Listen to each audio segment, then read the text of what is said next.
Now, in this video, we're gonna check if Blackview A90 has a stereo speaker. So in order to do this, first we'll need to locate all speakers on this phone. And the first one is on the bottom, right here. There's no on the left side, no on the right side, and none on the top. And there's another one right here, and that's the phone call speaker.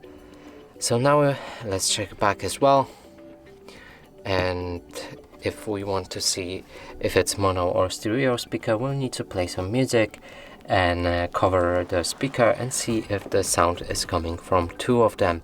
If the sound's coming from two of the speakers, that means this phone has a stereo speaker. If the sound is coming from only one of them, that means it's mono speaker. So let's play some music, cover the speaker,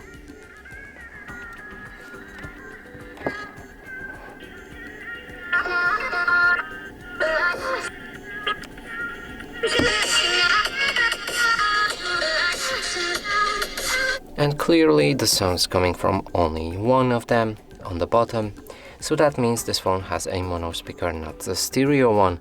And that's it for this video. Hope you like it. Please consider subscribing to our channel, leave a like and a comment below.